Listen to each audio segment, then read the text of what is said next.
तो चलो आज के क्लास के कंटेंट को स्टार्ट किया जाए। लिखो प्रॉपर्टीज ऑफ इनवर्स, इसको कॉपी करो फटाफट।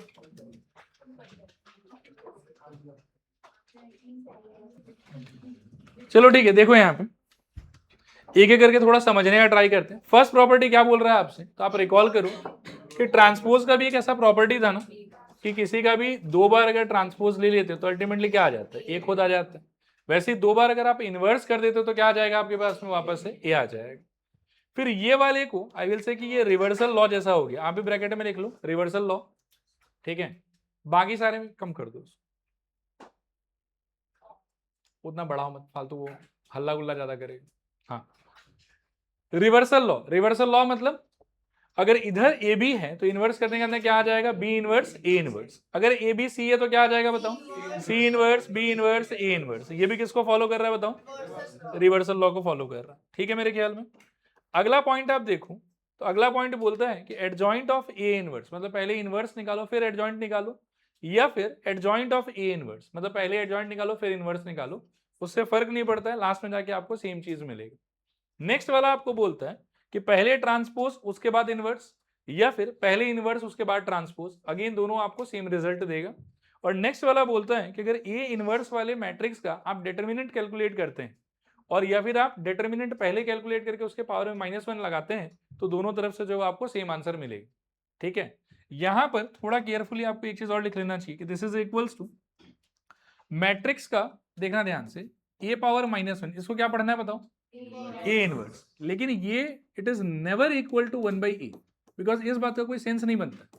आया बात समझ, because 1 divided by matrix will mean nothing, क्योंकि डिजाइन का डिवीजन हो ही नहीं सकता। लेकिन इस वाले में जब आप डिटर्मिनेंट ए पे -1 लगा रहे हो तो इसका हो सकता है, ठीक है। इसका क्या हो सकता है बताओ, 1 by determinant A. Why? Because determinant A is just a value, it is just a number. तो नंबर के ऊपर में यदि -1 के वैल्यू के ऊपर में -1 लगाया हुआ है तो उसको आप नॉर्मल इंडाइसिस की तरह 1 बाई के फॉर्मेट में सोच सकते हो।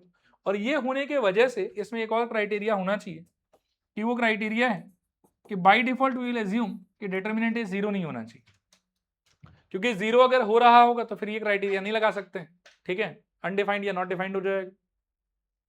चलेगा मेरे ख्याल में, आगे बढ़ू, ठीक है। अब एक ये क्वेश्चन है, देखो इसको, कि if a is equals to this, b is equals to this, then show that this property will exist. This property will exist. ठीक है,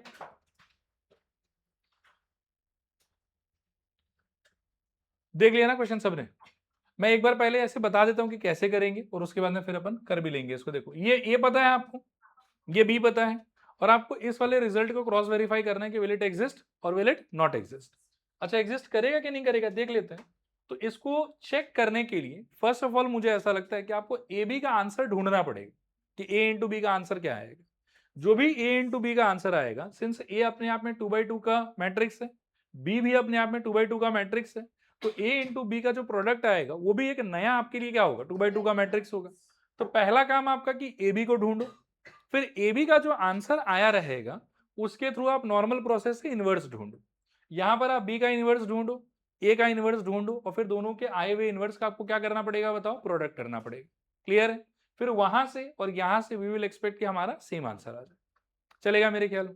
आइए स्टार्ट करें, लिखिए a इज इक्वल्स टू 3527, 3527। फटाफट हाथ चलाना। b इज इक्वल्स टू 1324, 1324, ठीक है। Therefore A B is equals to क्या हो जाएगा बताओ, 3527 इंटू 1324, मल्टीप्लाई करोगे तो रो इंटू कॉलम, क्या बोल रहे हो बताओ, 13, rho into column 29, correct, rho into column 16, rho into column कितना, चलो बढ़िया, चलेगा ये चीज। अब लिखो LHS। LHS में आपको क्या चाहिए था, रिकॉल करो, ए बी इनवर्स चाहिए था। अच्छा, किसी का भी रैंडम आप फिर से रिकॉल कर लो कि ए इनवर्स अगर चाहिए तो फॉर्मूला क्या था आपका, adjoint of A by determinant of A. And what were the steps involve, पहले आप क्या ढूंढते थे, डिटर्मिनेंट। तो वैसे ही इसमें आप पहले क्या ढूंढोगे, डिटर्मिनेंट ऑफ ए बी। तो लिखो LHS में लिखो डिटर्मिनेंट ऑफ, पहले ए बी ढूंढ दो, क्या आएगा बताओ, डिटर्मिनेंट ऑफ 13, 29, 16 और 34। ये सॉल्व करने के बाद में आंसर तो मुझे याद है -22 आना चाहिए शायद, बाकी आप लोग चेक करो प्रोडक्ट कितना आ रहा है। 440 माइनस 464 आएगा शायद, चेक करो। ठीक है, और यहां से कितना आ गया बताओ? -22 इक्वल टू 0 कि not equal to 0? Not equal to 0। तो यहां से क्या बोल सकते हो बताओ? देयरफॉर, अच्छा यहां देखो दो लैंग्वेज है आपके पास में, दोनों में से आप कुछ भी लिख सकते हो। पहला कि A B whole inverse will exist, और या फिर आप ऐसे भी बोल सकते हो कि A B is invertible. Is invertible बोलने का मतलब कि उसका इनवर्स एग्जिस्ट करेगा, बात एक ही। ठीक है, तो क्या लिखूं बताओ? इनवर्स विल एग्जिस्ट कि इज इन्वर्टेबल? ठीक है, चलो वही प्रेफर करते हैं। आप इसके माथे पे -1, दिस इनवर्स विल एग्जिस्ट। अच्छा, ए बी इनवर्स का फिर आंसर क्या हो जाएगा आपके लिए? Adjoint A B divided by क्या? Determinant A B. चलेगा? Adjoint A B, since A B मेरा 2x2 का मैट्रिक्स आया है, तो क्या मैं डायरेक्टली एक बार में निकाल सकता हूं? क्या हो जाएगा बताओ? देखना आप ध्यान से, ये आपका ए बी था, है ना? बोलो तो 34, यहाँ 13, उसके बाद में इस पे साइन चेंज, तो -29 और यहाँ पर -16, और डिवाइडेड बाय क्या रहेगा बताओ? -22। और इसको सिंप्लीफाई करके आप लिख सकते हो -1/22 इंटू 34 -29 -16 एंड 30। ठीक है, चलेगा मेरे ख्याल में यहां तक? ओके, एलएचएस के बाद में नेक्स्ट आप लिखो आरएचएस। ये मिटा दो एलएचएस को, ठीक, आरएचएस लिखो तो।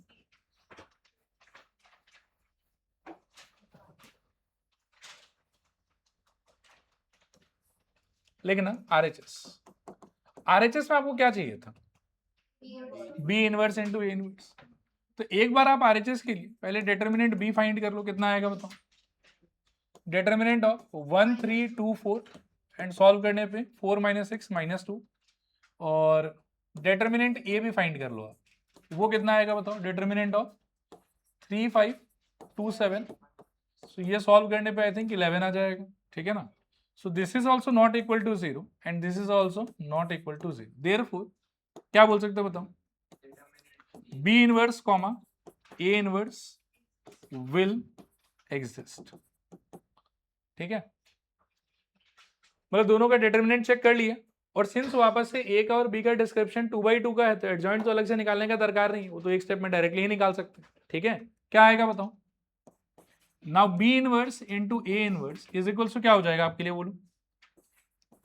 Adjoint of B upon determinant B into adjoint of A upon determinant of A. यहां तक ठीक है सब? अच्छा, एडजॉइंट ऑफ बी का आंसर बताना, बी देख देख के। एक सेकेंड, अपना बी ये रहा, तो 4 1 पहले उल्टा हो जाएगा, और इधर -3 और -2 डिवाइडेड बाय डिटर्मिनेंट बी का आंसर कितना होगा? -2, करेक्ट, इनटू एडजॉइंट ए का आंसर इससे बनाना है आपको 7 और 3 ले लो, फिर यहाँ पर -5 और -2, और नीचे क्या आ जाएगा बताओ? 11। ठीक है, अच्छा -2 इंटू 11 कितना हो जाएगा आपके लिए? -22। -2 इंटू 11 कितना हो जाएगा? -22।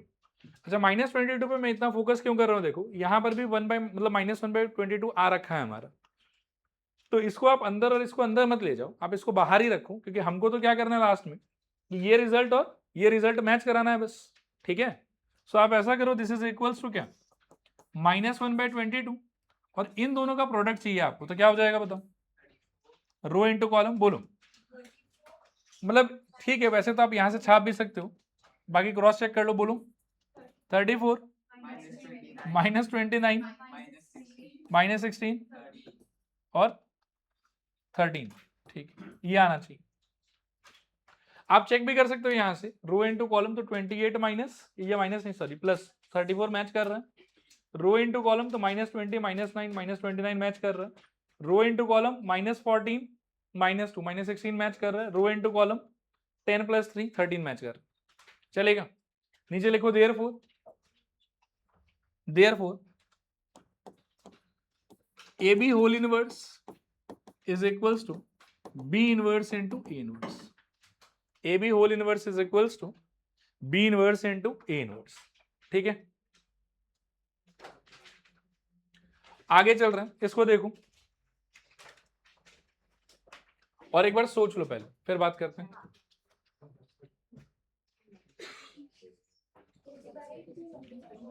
अब सब लोग शांतिपूर्वक तरीके से पहले बोर्ड पर देखो। ये क्वेश्चन ऑनेस्टली बोलूं तो आपके पुराने का आइडिया से आता है। कैसे आता है बताओ? इसका ऑर्डर 2 × 2, इसका ऑर्डर 2 × 2, इसका ऑर्डर एक बार मान लो कि m × n, फिर मल्टीप्लीकेशन वैलिड होने के लिए n का वैल्यू 2 और आंसर का ऑर्डर इससे मैच कराने के लिए m का वैल्यू 2। ओवरऑल हमने डिस्कवर किया कि x का वैल्यू 2 × 2 का ऑर्डर होना चाहिए। तो आप एलिमेंट्स को पकड़ लो a b c d, multiply करो, तोड़ो, इक्वेशन बनेगा और फिर सॉल्व करो। टेस्ट में भी एक ऐसा क्वेश्चन आया था, ठीक है। लेकिन ये आप ऐसा समझो कि ये पहले का बात था जब हमको इन्वर्स वगैरह का आइडिया नहीं पता था।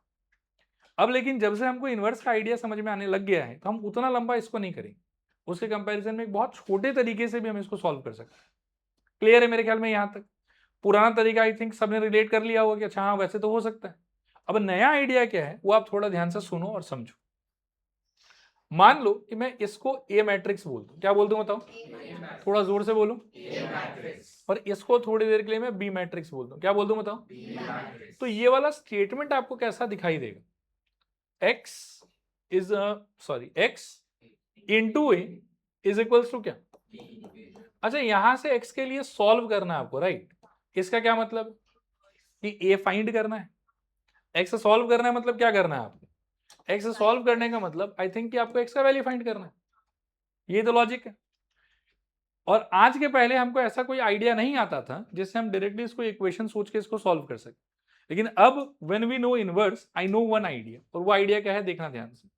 मैं क्या करूंगा जानबूझ के कि x into A is equals to बी, इधर भी राइट हैंड साइड से I will imagine one A inverse getting multiplied, and जो काम आप राइट हैंड साइड में करोगे सेम काम you are suppose to repeat on left hand side.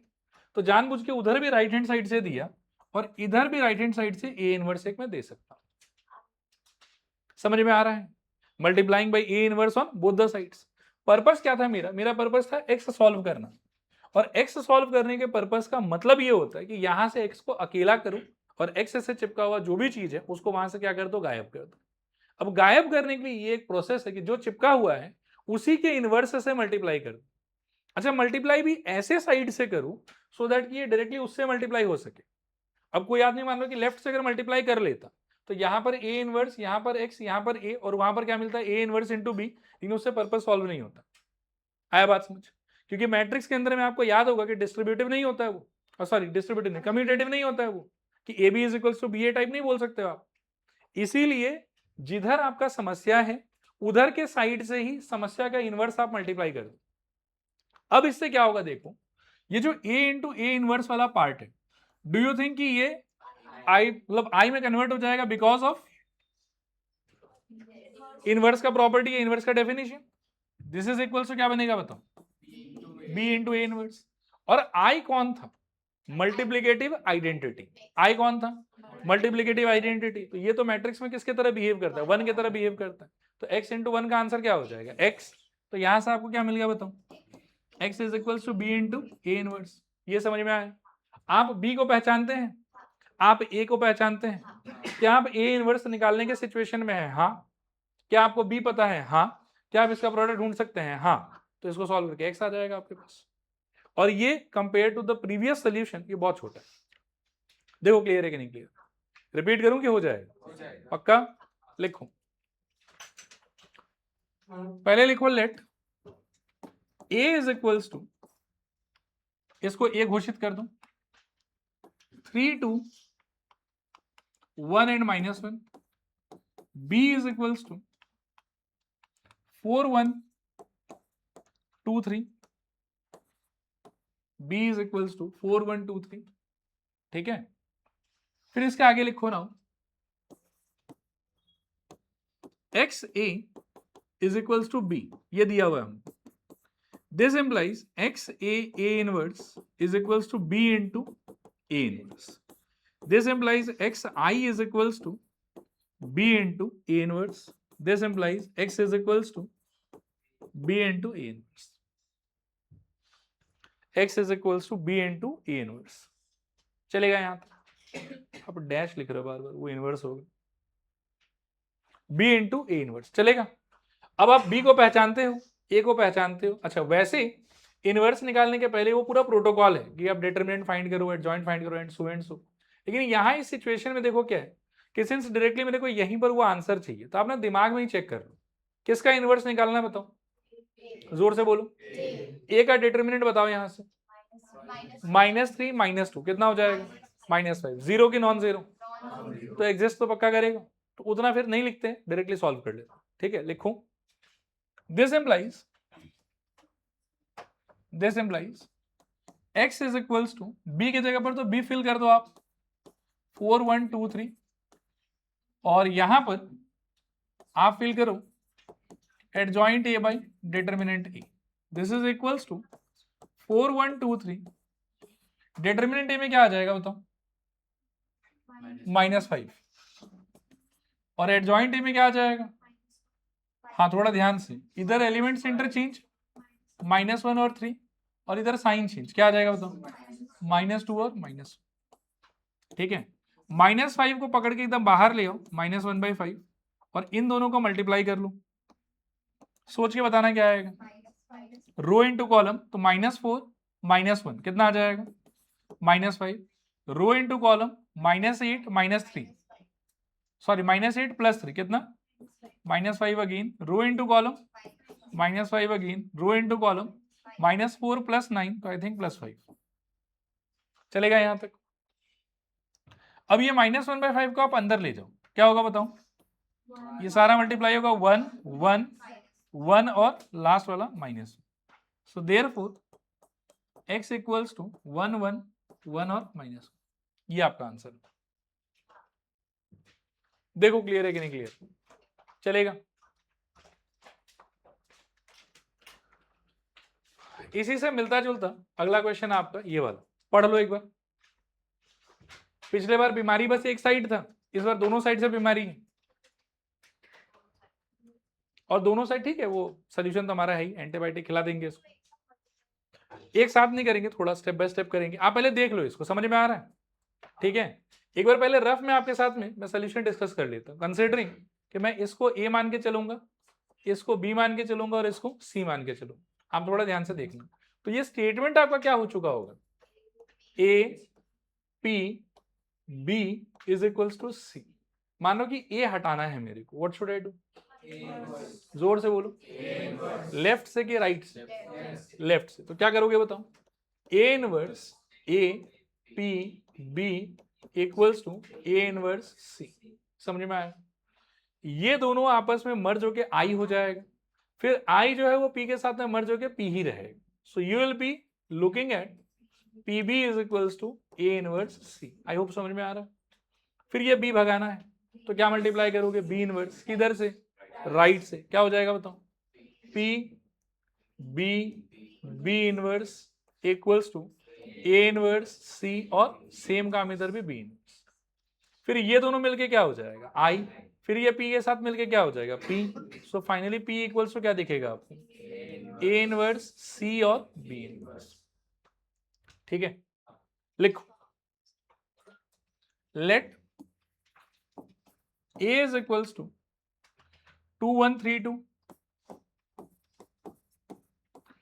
फिर B is equals to -3 2 5 -3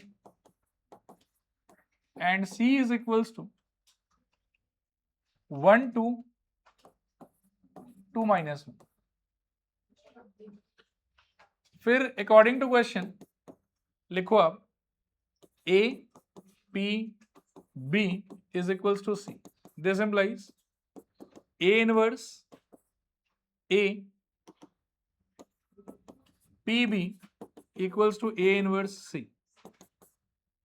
ये हाँ श्योर. फिर ये सारा मिला के P B equals to A inverse C, फिर बी इनवर्स से मल्टीप्लाई करोगे तो P B B inverse equals to A inverse C B inverse, और लास्ट में आपको मिलेगा कि P is equals to A inverse C और बी इनवर्स। देखो चलेगा क्या? बढ़े? अच्छा, सब लोग 2/2 के फॉर्मेट में, तो सॉल्व करना कोई बहुत टफ नहीं होना चाहिए। और मैं ना वो क्रॉस चेक नहीं करूंगा कि इनवर्स एग्जिस्ट करेगा कि नहीं करेगा, करेगा पक्का। आप यहाँ पर क्रॉस चेक कर सकते हैं। ए का इनवर्स चाहिए, इसका डिटरमिनेंट वैल्यू बताओ 1, सी का तो नहीं चाहिए शायद, बी का चाहिए, इसका डिटरमिनेंट बताओ 9 - 10 -1, तो दोनों का एग्जिस्ट कर रहा है अच्छे से। लिखूं now P is equals to A inverse का मतलब हो जाएगा आपके लिए adjoint A by determinant A into C into adjoint B by determinant B. ठीक है, अब यहां बोर्ड पर देखो सब लोग और कॉपी भी करना। डिटरमिनेंट ए का आंसर कितना आ रहा था आपका 1, और एडजॉइंट का आंसर क्या आ रहा था आपका, ये बताओ आप लोग। ए का एडजॉइंट 2 2 सेम और -1 और -3। सी का वैल्यू क्या था आपके लिए 1 2 2 -1। बी का डिटरमिनेंट कितना था -1, और एडजॉइंट हो जाएगा क्या आपके लिए -3 -3 और बोलो -2 और -5। अच्छा, यहां पर क्या मेरा सजेशन होगा आपको कि जैसे ये -1 है ना, ये मैट्रिक्स के अंदर घुसा दो आप। सब लोग जो नेगेटिव है वो नेगेटिव से इमीडिएटली क्या हो जाएगा पॉजिटिव, फिर आपका कैलकुलेशन इजी हो जाएगा कंपैरेटिवली।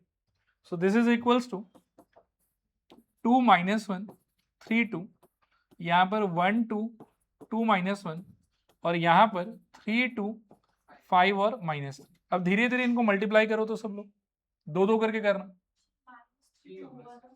अच्छा सॉरी 3 होगा ना ये वाला। अब तीनों को मल्टीप्लाई करना है बस। तो फर्स्ट 2 को करोगे रो इनटू कॉलम क्या आ जाएगा 0 क्या, ये चीज एक बार मैच करते रहना, सबका सेम आ रहा है। अच्छा सॉरी सॉरी, ठीक है अभी सही है। तो रो इनटू कॉलम 0, ये समझ में आ रहा है सबको। नेक्स्ट रो इनटू कॉलम तो 4 + 1 कितना 5, रो इनटू कॉलम तो -3 + 4 कितना, रो इनटू कॉलम -6 -2 कितना -8, और यहां पर 3 2 5 3। फिर से मल्टीप्लाई करूं तो रो इनटू कॉलम कितना, आई थिंक 50 के 25 आई थिंक, सही कह रहा हूं ना। फिर उसके बाद में रो इनटू कॉलम 15, रो इनटू कॉलम तो 3 -40 -37, एंड रो इनटू कॉलम 2 और -24 तो -22। सो अल्टीमेटली दिस इज, एक सेकेंड, पहला वाला 25 आया था ना, 25 15 -37 और -22। क्लियर यहां तक समझ में आया पक्का? चले आगे मैच कर लो, किसी का अगर कुछ मान लो कि छूट रहा है तो देखो। चलो आगे चल रहे हैं यहां से। नेक्स्ट हेडिंग लिखो आप लोग, special questions based on inverse of a matrix. Special questions based on inverse of a matrix. Special questions based on inverse of a matrix. 2 minute मेरे तरफ देखो। रैंडम अगर कोई मैट्रिक्स हो ए, और मैं आपको बोलूं कि मुझे बहुत इंटरेस्ट है ये जानने में कि ए का इनवर्स क्या होगा, बस मैंने ए बताया है आपको और कुछ नहीं बताया, और मैंने बोला कि ए का इनवर्स बताओ मेरे को, तो फिर आपका डिफॉल्ट तरीका क्या होगा बताओ, एडजॉइंट ए बाई डिटरमिनेंट। ये समझ में आ रहा? अच्छा एक बार इस चीज को देखो, मान लो कि मैं आपको ए बता दूं, थोड़ा ध्यान से सुनना और सोचना। मान लो कि मैं आपको ए बता दूं कि ए क्या मैट्रिक्स है, और फिर मैं आपसे पूछूं कि बताओ डिटरमिनेंट ऑफ एडजॉइंट ए क्या होगा। इसको सॉल्व करने का कितना रास्ता, 2 रास्ता। एक रास्ता कि भाई ए से मेहनत करो और एडजॉइंट ए निकाल लो, ठीक है, और फिर एडजॉइंट ए का डिटरमिनेंट निकाल लो, आ जाएगा। और दूसरा रास्ता बाय प्रॉपर्टी, अगर आप जाना चाहते हो तो एडजॉइंट ए मत निकालो, इसकी जगह क्या निकाल लो, डिटरमिनेंट ए निकाल लो, और जो भी उसका ऑर्डर होगा उसके हिसाब से आप क्या आंसर लिख सकते हो, पावर n-1। ठीक है ना। मैं बस इसको और इसको थोड़ा सा रिलेट करके आपको बताना चाहता हूं। मैं कह रहा हूं कि मैं अगर आपको ए दे दूं और मैं आपसे डिटर्मिनेंट ऑफ एडजॉइंट ए पूछ लूं, तो इसका आंसर बताने का आपके पास दो रास्ता है। एक बार मैन्युअली बाय डिफॉल्ट आप एडजॉइंट ए का वैल्यू ढूंढो और ढूंढ के फिर उसका आप डिटर्मिनेंट ढूंढ लो, तो आपको आंसर मिल जाएगा। दूसरा रास्ता हो सकता है कि आप ये मत ढूंढो, इसके जगह पर आप क्या ढूंढो, डिटर्मिनेंट ए ढूंढो, और फिर आप ये वाला फॉर्मूला यूज करके determinant A to the power n-1 आप वापस से मेरे को इसका आंसर बता सकते। अगर ये 3/3 का होता तो इस रास्ते से आपका आंसर होता डिटर्मिनेंट ए का स्क्वायर। अगर ये मान लो कि 2/2 का होता तो इस रास्ते से आपका आंसर होता determinant of A. Point is कि सेम चीज को ढूंढने के लिए ये रास्ता भी है और ये रास्ता भी चलेगा ये चीज। वैसे ही इनवर्स का जब भी सवाल आएगा और अगर एकदम खाली फोकट आपको बस मैट्रिक्स बता के छोड़ दिया और कोई एक्स्ट्रा इंफॉर्मेशन नहीं, उस केस में this is the default idea, इसी से आपको काम करना है। लेकिन किसी किसी क्वेश्चन में क्या होता है कि ए देगा और प्लस आपको देगा बहुत सारा इन्फो, मतलब ए देगा, ए के साथ में और बहुत सारा इन्फो। अभी मैं अलग अलग प्रोफाइल आपको दिखाऊंगा, ठीक है। तो अगर खाली ए है तो फिर यही रास्ता है, लेकिन अगर ए के साथ में इन्फो है तो जरूरी नहीं है कि आप इस रास्ते से जाइए।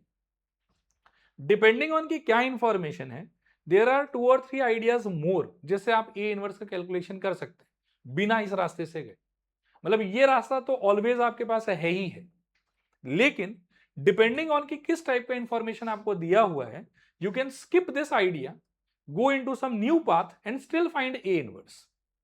अब वो क्या क्या प्रोफाइल हो सकता है, व्हाट आर दोज थॉट्स, कि कैसा इंफॉर्मेशन होने से हम क्या नया रास्ता चूज करेंगे, उस पर हम थोड़ा सा बात करेंगे। 4-5 क्वेश्चन लाइंड अप है। क्लियर मेरे ख्याल में कि क्या करने वाले हम लोग। चलो पहला सवाल देखते हैं। लुक, अभी सुनिए ध्यान से। इसका फर्स्ट हाफ, आई थिंक इस क्वेश्चन में 2 पार्ट है, राइट। पहला पार्ट क्या है, ए बी फाइंड करना है, ये तो हमको आता है अच्छे से, कोई प्रॉब्लम नहीं। और फिर हमको बोल रहा है कि ए बी को देखो, उसको यूज करो और ए इनवर्स और बी इनवर्स निकालो। अगर मान लो कि मैं कह दूं कि ये लाइन न दिया हो क्वेश्चन में, तो फिर आपको आंसर पहले से पता है कि ये ए है, formula is adjoint A by determinant A, ये बी है, formula is adjoint B by determinant B. आपको आता है, आप लगाइए, आंसर आ जाएगा। लेकिन यहां पर आपको बोल रहा है कि नहीं, वैसे नहीं करना है, पहले क्या निकालना, ए बी। फिर जो ए बी का आंसर आएगा ना, उसको देख देख के मुझे ए इनवर्स और बी इनवर्स का वैल्यू बताना है। कैसे बताना है वो मैं आपको सिखाऊंगा, टेंशन मत लो। अभी फिलहाल आप पहले मेरे को ए बी फाइंड करके बताओ, ये सब लोग करो खुद से। Find the product of A and B and tell me what is the answer. Do it. एक बार सब लोग देखो तुम, ए क्या है आपकी कॉपी में, पढ़ के बताओ तुम। A B is equals to, बोलो ए क्या था, 220 211 और क्या था -723 and B was what, -562, next line -1 -6 -2 11 -18 and -2। ये है मेरे ख्याल में, ठीक है। आप देखो यहाँ पे फर्स्ट वाला रो इनटू कॉलम, तो आई थिंक कितना, -10 -2 तो -12 और ये वाला 0, तो ओवरऑल कितना आ रहा है बताओ, -12। अभी ये मैं कर करके नहीं दिखाऊंगा, ये बहुत दिनों से सीख रहे हैं, हमको आता है। इसमें आंसर आपका क्या निकलेगा बताओ, 0 0 0 -12 0 एंड 0 0 -12।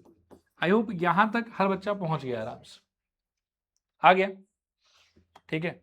इसके अंदर पेन छोड़ो हाथ से, ये आना चाहिए आपका आंसर, -12 0 0 0 -12 0 एंड 0 0 -2, ठीक है। आ गया, यहां तक आ गया, तो प्रोडक्ट तो आ गया हमारे पास। अब इस प्रोडक्ट को देख के हमको ए का इनवर्स और क्या निकालना है बताओ, बी का इनवर्स। अब पेन छोड़ के बहुत ध्यान से सुनना, नेक्स्ट जो भी मैं बोलने जा रहा हूं उसको। A B equals to I got -12 0 0 0 -12 0 0 0 -2, ठीक है। इसको मैं पहले थोड़ा ट्रांसफॉर्म कर लेता हूं, फिर मतलब क्या है कि बकबक करूंगा। -12 कॉमन तो क्या आ जाएगा, 1 0 0 0 1 0 और 0 0 1। ये समझ में आता होगा। सो ए बी इक्वल्स टू क्या निकला बताओ, -12 टाइम्स ऑफ आई। अच्छा ए बी इक्वल्स टू, ये ए बी इक्वल्स टू भी नहीं, एक बार मैं सिंबल थोड़ा चेंज करूंगा। इनवर्स का जो डिफॉल्ट डेफिनेशन था वो मेरे को रिमाइंड कराओ तो क्या था। मैं ए वे को छोड़ो, मैं ना दो आदमी का नाम लेता हूं, एक का नाम है मैट्रिक्स एक्स और दूसरे का नाम है मैट्रिक्स वाई, ठीक है। और इनको एक दूसरे का इनवर्स अगर बनने का इच्छा है तो what is the mathematical condition that should happen. Be loud, be confident, बोलो। एक्स वाई मतलब X into Y matrix is equals to Y into X matrix is equals to, मतलब ऐसा अगर हो जाए, ऐसा अगर हो जाए, ठीक है ना, कि मल्टीप्लाई का जो आंसर है वो तो आई होना चाहिए, फिर ओवरऑल एक्स से जो भी कुछ मल्टीप्लाइड है, ध्यान से सुनना, ओवरऑल एक्स से जो भी कुछ मल्टीप्लाइड है वो एक्स का इनवर्स होता है।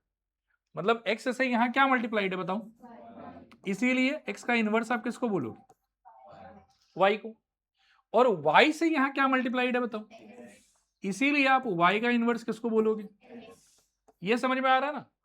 मैं इस डेफिनेशन को एक और लैंग्वेज में आपको बोलना चाहता हूं एंड फिर हम आके यहां थोड़ा सा वर्कआउट करेंगे, हमारा आंसर आ जाए। लैंग्वेज सुनना ध्यान से। टू डिक्लेयर कि x is inverse of y and y is inverse of x, I need 2 और 3 थिंग्स टू हैपन। पहला मेरे को चाहिए कि प्रोडक्ट का आंसर सिर्फ i होना चाहिए, ऐसा नहीं कि साथ में एरा गैरा नंथ वगैरह कोई नंबर चिपका हो, ये प्रॉब्लमेटिक है मेरे लिए। दूसरा बात कि ओवरऑल x के साथ में x को छोड़ के जो भी है यहां पर अगर मैं देखूं तो x को छोड़ के कौन है, x को छोड़ के कौन है, तो x को छोड़ के जो भी कोई है ना वो सब लोग मिलके x का इनवर्स, और y को छोड़ के जो भी कोई है वो सब लोग मिलके किसका इनवर्स है, y का इनवर्स। मतलब x को पकड़ो और बाकी सबको इकट्ठा एक जगह मर्ज कर दो तो वो सब लोग कौन हो जाएगा, x का इनवर्स। y को पकड़ो बाकी सबको मर्ज कर दो आप, तो जो बनेगा वो क्या हो जाएगा, y का इनवर्स। मतलब जिसका इनवर्स चाहिए वो बेचारा अकेला रहना चाहिए and nothing should be multiplied by it, ठीक है। एंड प्रोडक्ट का final answer should be only I. ये समझ में आया। अब यहां पर हम क्या करेंगे देखो आप ध्यान से, जो हमारा प्रॉब्लम है उसका समाधान कैसे कैसे निकाला जाएगा। यहां पर क्या प्रॉब्लमेटिक है आपकी, बी लाउड एंड कॉन्फिडेंट। तो पहले उस -12 को खींच के यहां लो, A B holding by -12 equals to आई।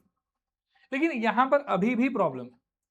अब अगर मेरे को ए का इनवर्स जानने में इंटरेस्ट है तो मेरे को फॉर्मेट चाहिए ए इंटू समथिंग। अगर मेरे को ए का इनवर्स जानने में इंटरेस्ट है तो मेरे को फॉर्मेट क्या चाहिए बताओ, सुनाई नहीं दिया, जोर से बोलो। और अगर बी का इनवर्स चाहिए तो फॉर्मेट क्या चाहिए, बी इंटू समथिंग। लेकिन ये तो अजीब सा है ना कि ए बी डिवाइडेड बाय -12 और फिर आई, ऐसा तो -12 वहां नहीं दिख रहा था मेरे को, ठीक है। तो इसको मैं सॉर्ट आउट दो तरीके से कर सकता हूं, देखना ध्यान से, डिपेंडिंग ऑन कि मेरे को किसका इनवर्स चाहिए। अगर मेरे को ए का इनवर्स चाहिए तो आई नीड कि ए इंटू समथिंग होना चाहिए। तो उस टाइम पर मैं क्या कर सकता हूं, देखो this implies a into I can keep the whole -12 with b and I will make it what, b by -12 is equals to I. This is one option, ठीक है। what could be the other option बताओ। आप पूरा -12 a के साथ दे दो ताकि b का इनवर्स ढूंढ सको, तो क्या हो जाएगा बताओ, a by -12 whole thing into b is equals to क्या, I। देखो क्लियर है कि नहीं क्लियर, रिपीट करूं कि हो जाएगा।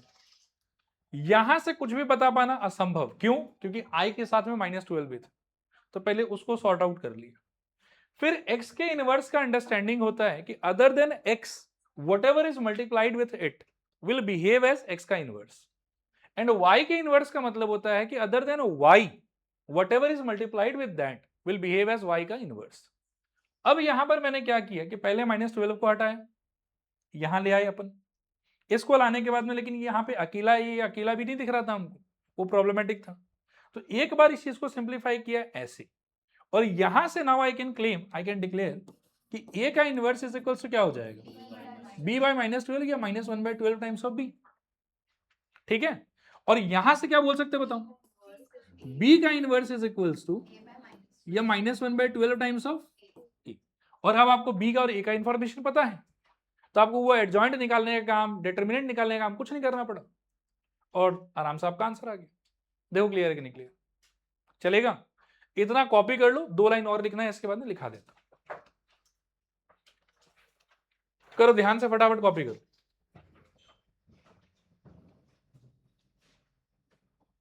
चलो 1 लाइन और लिखो। This implies A inverse is equals to -1/12 times of B। क्या था आपके लिए? B शायद यही था ना, -562। तो -562 -1 -6 2 सॉरी -2 और 11 -18 और -2, ये आंसर है आपका। देखो क्लियर है क्या? चलेगा? अच्छा, इसमें अगर 12 हर जगह कटता हुआ दिखे तब तो अंदर ले जाना, ना दिखे तो छोड़ दे, ठीक है। फिर next B inverse is equals to क्या हो गया आपके लिए? -1/12 टाइम्स ऑफ ए। ए हो जाएगा आपका 220, फिर 211, फिर -7 2 और 3। -3 था क्या? 3, 3 है शायद, -3, अच्छा सॉरी।